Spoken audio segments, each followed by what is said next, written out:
농구에는 마이클 조던, 팝에는 마이클 잭슨. 1980년대라는 찬란한 연대기를 돌이켜보면 마이클이라는 이름은 마치 각 분야의 정점에 서기 위한 필수 조건처럼 느껴지기도 합니다. 한 명은 중력을 거스르고 하늘을 날았고 또 한 명은 중력을 무시한 채 무대 위를 미끄러졌습니다. 그들은 단순히 자기 분야의 일인자가 아니라 그 분야의 정의 자체를 새로 쓴 인물들이었죠.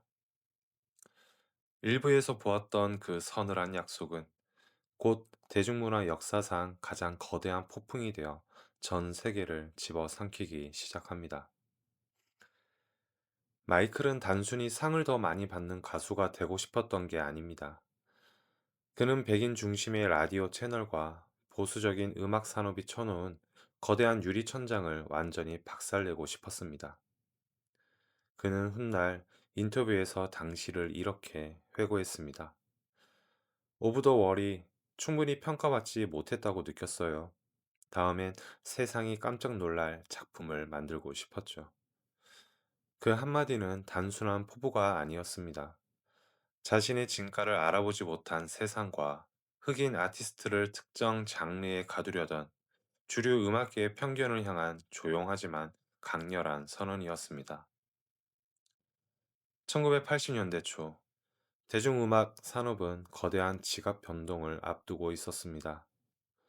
오랜 시간 안방을 지배했던 라디오와 레코드 중심의 시대가 서서히 저물고 텔레비전이라는 시각 매체와 NTV라는 새로운 물결이 세상을 집어삼키기 시작했습니다. 사람들은 이제 음악을 단순히 듣는 것에 만족하지 않았습니다. 음악은 이제 시각적 충격과 서사를 동반한 보는 것이 되어야 했습니다. 지금에서야 생각해보면 마이클은 그 새로운 시대의 가장 완벽한 설계자였습니다. 그는 이미 마음속에 자신이 어떤 음악을 만들고 싶은지, 어떤 경이로운 무대를 보여줘야 하는지, 그리고 훗날 세상에 어떤 아티스트로 기억되고 싶은지를 마치 종교한 설계도를 그리지 않았을까요? 이 원대한 비전을 현실이라는 캔버스에 옮겨낼 최고의 파트너는 이번에도 퀸시 존스였습니다. 그는 다시 퀸시 존스와 손을 잡고 새로운 앨범의 방향을 논의했습니다. 그것은 장르의 벽을 허무는 파격적인 작업이었습니다. 록, 디스코, 팝, R&B. 그 어떤 틀에도 갇히지 않는 오직 마이클 잭슨만이 낼 수 있는 자신만의 음악을 만드는 것이었습니다. 여기서 궁금한 건 왜 퀸시 존스였을까요? 어찌 보면 재즈색이 강한 뮤지션이라 마이클과의 조합이 그렇게 좋아 보이지는 않는데 말이죠. 실제로 마이클의 소속사 에픽 레코드는 퀸시 존스를 두고 팝 감각이 떨어진 늙은 재즈 뮤지션이라며 결사 반대했습니다. 하지만 마이클은 단호했습니다. 그는 퀸시가 가진 재즈의 정교함과 영화 음악의 웅장함이 자신의 팝 음악에 품격을 입혀줄 유일한 열쇠라고 확신했죠. 여기서 잠깐 퀸시 존스를 조금만 알아보고 넘어가도록 하죠.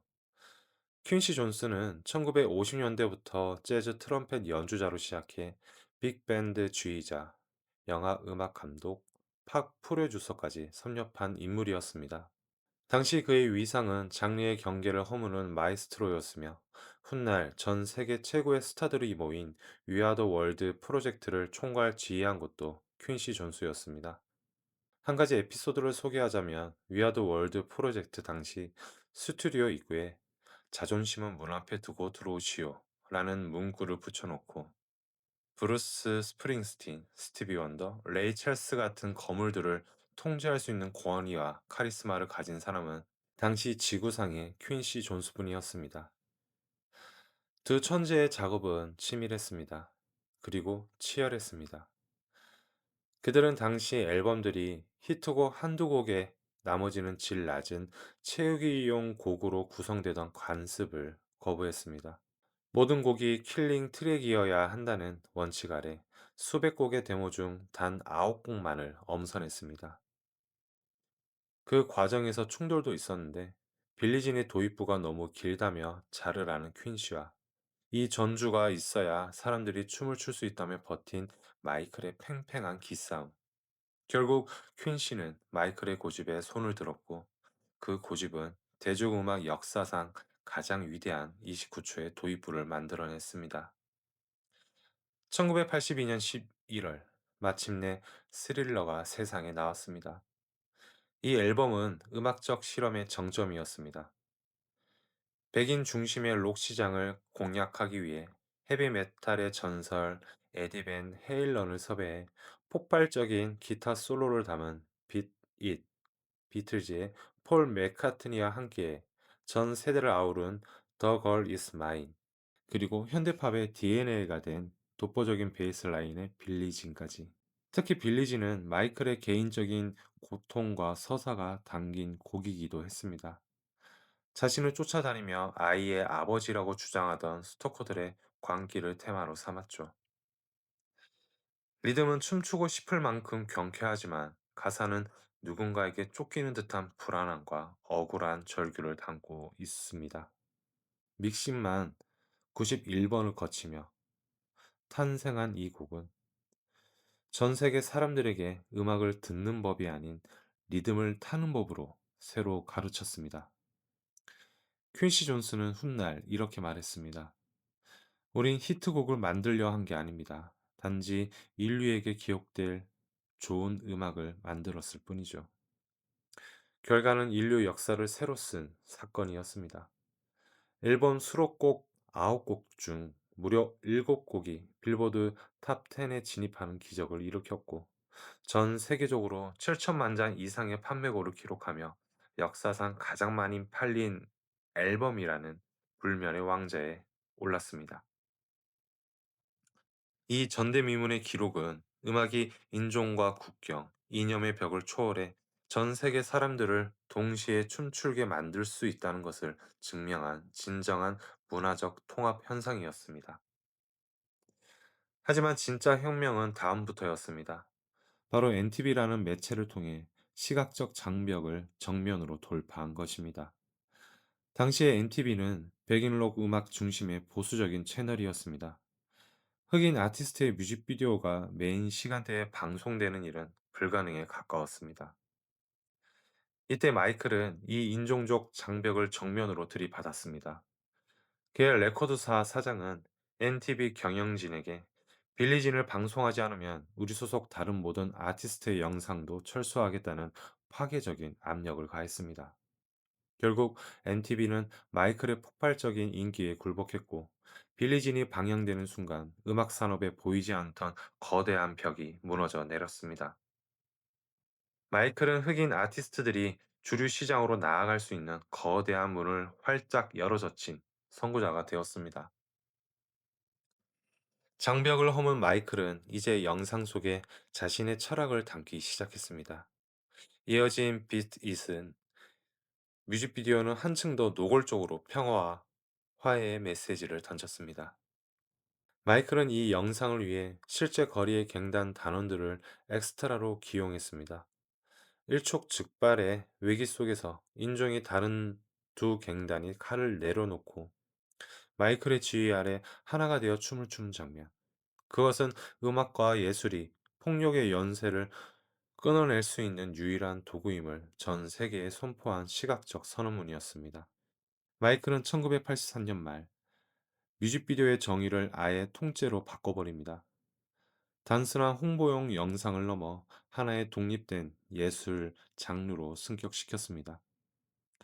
13분에 달하는 단편 영화 스타일의 스릴러 뮤직비디오는 공포 영화의 거장 존 랜디스 감독의 연출과 정교한 특수분장, 스토리텔링이 결합된 걸작이었습니다. 좀비들과 함께 추는 군무는 전 세계의 패션과 춤, 대중문화 전반을 뒤흔들었으며 영상 제작의 패러다임을 영원히 바꿔놓았습니다. 마이클에게 무대는 단순한 공연장이 아니었습니다. 그곳은 현실의 고통과 결핍이 사라지는 환상의 공간이자 오직 자신만이 지배할 수 있는 마법의 성역이었습니다. 그는 생전 인터뷰에서 무대 위에서의 감각을 이렇게 표현하곤 했습니다. 무대에 올라 조명을 받는 순간 나는 완전히 다른 존재가 됩니다. 그건 마치 설명할 수 없는 마법이 내 몸을 통과하는 것 같아요. 그 마법이 전 세계를 집어삼킨 운명의 날은 1983년 3월 25일이었습니다. 흑인 음악의 산실인 모타운 레코드 설립 25주년을 축하하기 위해 모인 기라성 같은 선배들 사이에서 마이클은 홀로 무대 중앙에 섰습니다. 조명이 꺼지고 정적이 흐르는 찰나 마이클이 손가락 하나로 검은 페도라를 깊게 눌렀었습니다. 반짝이는 쉬킨 재킷 아래로 드러난 은색 장갑, 그리고 발목이 살짝 보이는 짧은 바지와 흰 양말. 빌리진의 날카로운 베이스 라인이 스피커를 찍고 흘러나오는 순간 객석은 이미 마법에 걸린 듯 숨을 죽였습니다. 그는 마치 뼈가 없는 것처럼 유연하게 몸을 흔들었고 손끝 하나로 공간을 갈랐습니다. 그리고 노래가 절정에 달했을 때 전 인류의 대중문화적 문법을 영원히 바꿔놓을 단 한 걸음을 내디뎠습니다. 발바닥을 바닥에 붙인 채 중력을 무시하며 뒤로 매끄럽게 미끄러지는 동작. 바로 문워크였습니다. 단 2초였습니다. 하지만 그 2초 동안 시간은 멈춘 듯 했고, 객석에서는 비명조차 지르지 못하는 경이로운 침묵이 흐르다 이내 폭발적인 함성이 터져 나왔습니다. 사실 문워크는 마이클이 무에서 창조한 동작은 아니었습니다. 흑인 거리의 소년들이 추던 백슬라이드를 보고 영감을 얻은 것이었죠. 하지만 마이클의 천재성은 길거리에 거친 춤을 가져와 정밀한 무대 예술로 숭화시킨 데 있었습니다. 이날 밤 텔레비전을 통해 이 광경을 목격한 4,700만 명의 시청자들은 깨달았습니다. 우리가 지금 보고 있는 것은 단순한 가수의 공연이 아니라 새로운 시대의 왕이 거행하는 되관식이라는 사실을 말이죠. 전설적인 무용수 프레드 아스테어는 이 공연을 보고 마이클에게 직접 전화를 걸어 너는 정말 화가처럼 무대를 그리는구나 라며 극찬을 아끼지 않았습니다. 문워크를 기점으로 마이클은 로봇춤 그리고 훗날 선보일 안티 그래비티린까지 차례로 선보이며 스트리트 댄스의 역동성을 주류 예술의 정점으로 끌어올렸습니다. 이제 팝 아티스트의 실력은 노래를 얼마나 잘하는가를 넘어 어떤 환상적인 세계를 눈앞에 구현해내는가로 제정이 되었습니다. 솔로 앨범이 이토록 경이로운 대성공을 거두자 잭슨 형제들 사이에는 묘한 긴장감이 흘렀습니다. 형들은 투어를 돌 때 마이클이 영원히 그룹의 막내이자 일원으로 남기를 원했습니다. 하지만 마이클의 음악적 세계는 이미 그룹이라는 울타리를 감당할 수 없을 만큼 거대해져 있었습니다. 결국 1984년 빅토리 투어를 끝으로 마이클은 공식적인 그룹 탈퇴를 선언합니다. 그는 이제 누군가의 동생이 아닌 오롯이 자신의 이름으로 세상을 통치하기 시작했습니다. 소년 스타가 아닌 하나의 거대한 독립된 아티스트로서의 진정한 되관식이 거행된 것입니다. 마이클 잭슨에게 무대는 이제 단순한 공연장을 넘어 전 세계를 하나로 묶는 거대한 서사 영화이자 희망의 메시지를 전파하는 종교와도 같았습니다. 1987년 시작된 배드 월드 투어와 1992년의 데인저러스 투어는 대중음악 역사상 그 유래를 찾아볼 수 없는 천문학적인 제작비와 최첨단 기술의 집약체였습니다. 그의 콘서트는 관객이 입장하는 순간부터 일상의 중력을 잊게 만들었습니다. 수백 톤에 달하는 거대 강철 구조물, 수만 개의 정교한 조명이 만들어내는 빛의 향연, 그리고 마술사 데이비드 카퍼필드와 협업하여 만든 초현실적인 등장과 퇴장 방식은 관객들을 집단적인 황홀경으로 몰아넣었습니다. 특히 마이클은 무대 위 1cm의 동선, 조명의 각도 1도까지 직접 체크하는 지독한 완벽주의를 고수했습니다. 그에게 무대는 자신의 철학을 시각화하는 캔버스였고, 기계처럼 딱 맞아떨어지는 군무와 폭발적인 라이브는 그가 세상에 내놓는 가장 순수한 결과물이었습니다.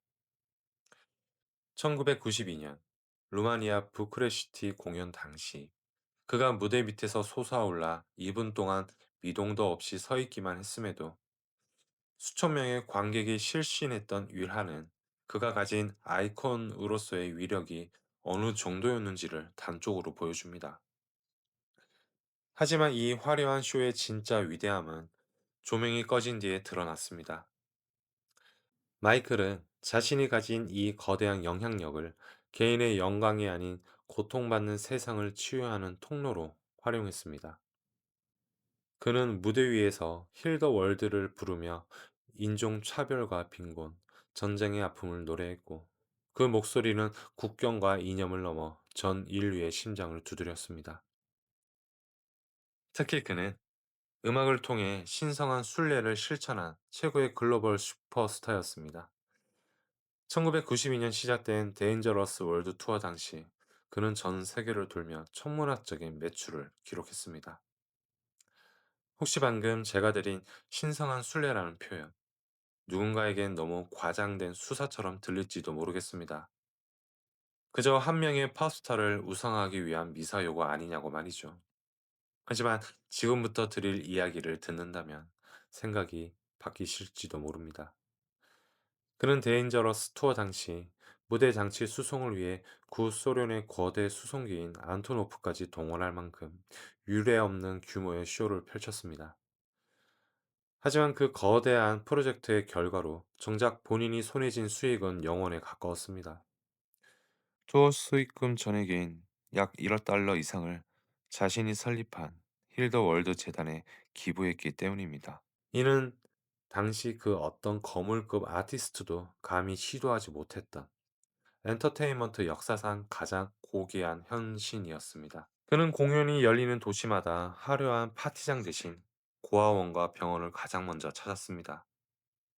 그가 무대 위에서 쏟아낸 땀방울은 굶주린 아이들의 식사가 되었고 그의 열정적인 노래는 병마와 싸우는 아이들에게 가장 강력한 약이 되었습니다. 화려한 조명 뒤에서 이름도 모르는 아이들의 손을 잡으며 너는 혼자가 아니야 라고 속삭였던 그의 진심. 그리고 자신의 노동에 대한 거액의 대가를 기꺼이 포기하며 실천한 구제 활동을 본다면 이 여정을 순례라 부르는 것은 결코 과장이 아님을 알게 됩니다.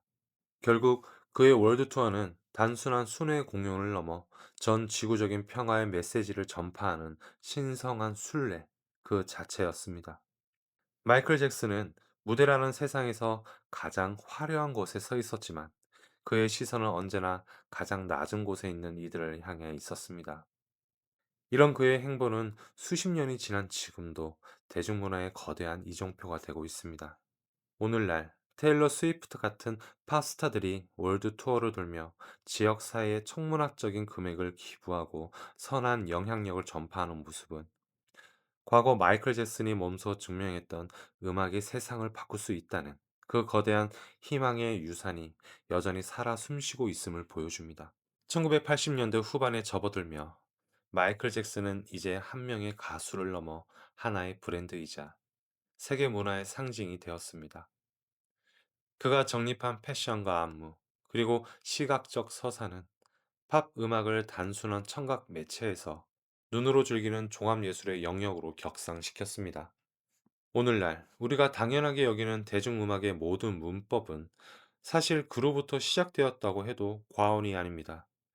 훗날 그가 떠난 뒤에도 그가 남긴 예술적 유산은 전 세계 팝 아티스트들이 영원히 참고해야 할 교과서로 남게 되었죠. 그의 무대는 환상이었고 그의 음악은 혁명이었습니다. 1980년대 팝의 역사는 마이클 잭슨 이전과 이후로 완벽하게 나뉘게 되었습니다. 하지만 황제의 왕관이 가장 눈부시게 빛나던 그 순간, 아이러니하게도 그를 향한 세상의 시선은 조금씩 뒤틀리기 시작했습니다. 그는 인류를 사랑하고 치유하려 노력했지만 정작 세상은 그가 가진 인간적인 약점과 남다른 삶의 방식을 날카로운 시선으로 해부하기 시작한 것입니다. 이어지는 3부에서는 황제의 화려한 의상 속에 감춰져 있던 인간 마이클 조셉 잭슨의 고독과 결핍, 그리고 그를 평생 뒤흔들었던 논란과 진실에 대해 이야기해 보려 합니다.